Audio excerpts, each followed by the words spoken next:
déclaration du CUSEMS authentique de Saint-Louis département. Nous, syndicats du CUSEMS authentique, département de Saint-Louis, constatons avec un très grand regret une tentative d'assassinat en la personne de notre secrétaire général Dame Mbodj. Nous profitons par la même occasion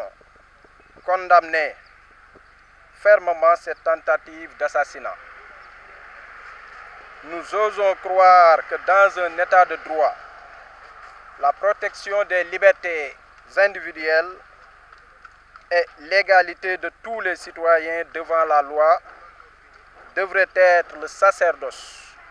de toute une démocratie. Nous rappelons que la sécurité dans un état de droit est une obligation régalienne de l'État. Nous constatons que notre pays vit des moments inquiétants. Notre leader, en l'occurrence le secrétaire général Dame Mbodj, qui porte aujourd'hui la revendication de plus de 7000 enseignants, est un leader multidimensionnel et toute sa vie est mise au chevet des opprimés. Nous regrettons ces événements qui pourraient plonger notre pays, notre cher pays, dans des lendemains dangereux. Nous demandons aux autorités chargées de la sécurité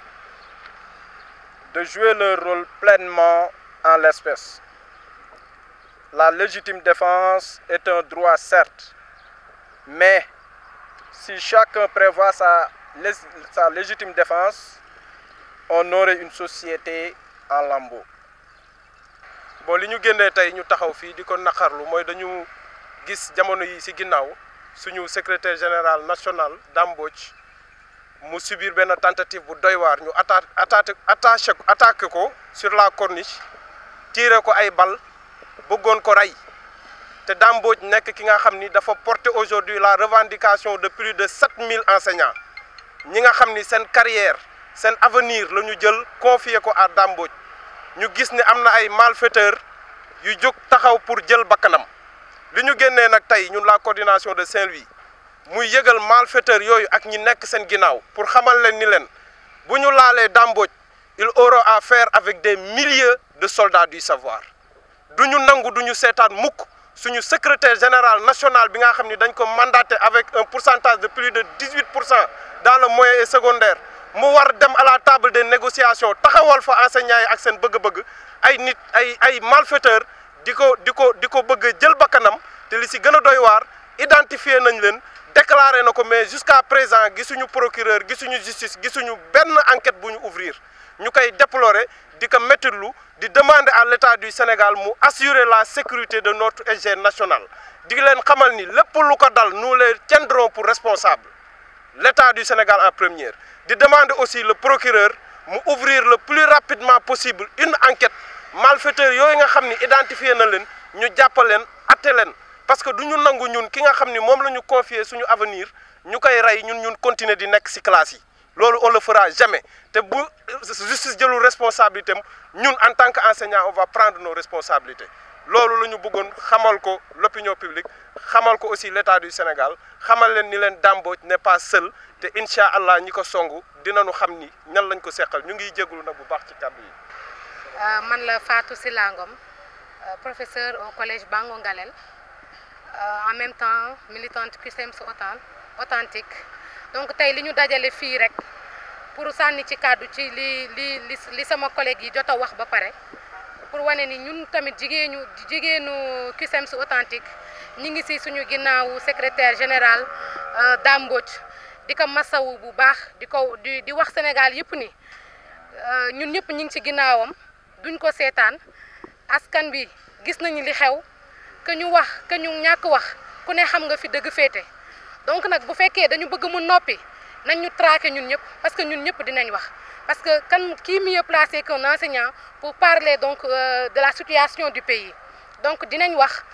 kenn duñu xoqatal kenn du teg ay daan ci suñu kaw secrétaire général bi nga xam ne moom nañu wóolu dénk suñu kàddu pour mu représenter ñu dinañ taxaw dinañ ko ginnaaw dinañ ko kanamu dinañ ko taxawu fépp et le combat continue lii du dara si lii ñuy xaar xam nañ ko jël nañ si conscience. waaw ñun ñi ngi sant bu baax di gërëm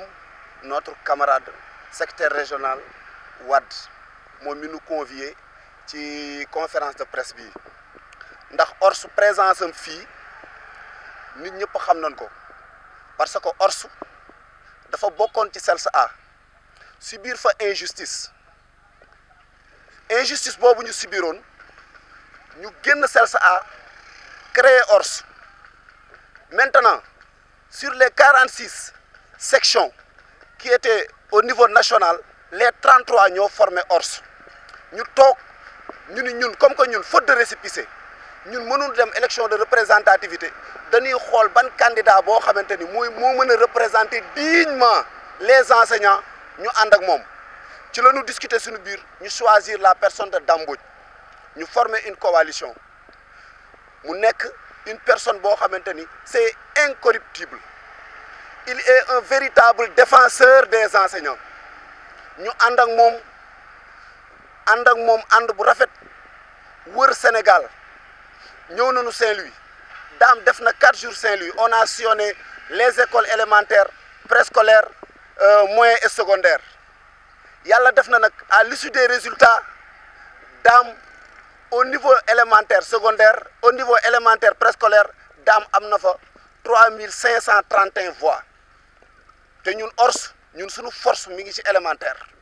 loolu la ñu apporter Dame Mbodj lenn am na nag dañ ni les députés du peuple sénégalais yi ñoo leen fa teg ku leen laal tu touches le peuple Dame il représente les enseignants des milliers d'enseignants ñoom ñoo ko votel Dame c'est le défenseur des enseignants ku laal Dame laaloo Dame enseignants yi nga laal man nag je représente l'ORS ci sama ndigalu secrétaire général national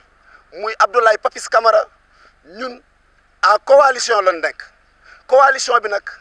c'est dans l'intérêt des enseignants ndax actuellement nii Dame benn objectif rek la am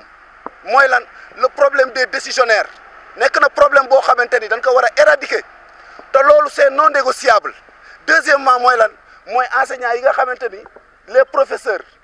MEPS nga xamante ni ñoom dañ leen war a verser dans le corps des fonctionnaires ñun loolu mooy suñu principale occupation ñetteel ba mooy lan les chargés de cours dañ ko lu ñu war a régler la quatrièmement mooy lan mooy la lenteur administrative ñun enseignants yi problème yooyu la ñu soxla foofu la ñuy xaar mais pas ñuy agresser ou bien ñuy tenter à la vie de Dame Mbodj duñ ko nangu tey suba nous serons le bouclier de Dame Mbodj képp ku laal Dame Mbodj laal nga ORS laal nga CUSEMS A te laal nga enseignants yi nekk Sénégal yëpp asalaamaaleykum wa rahmatullah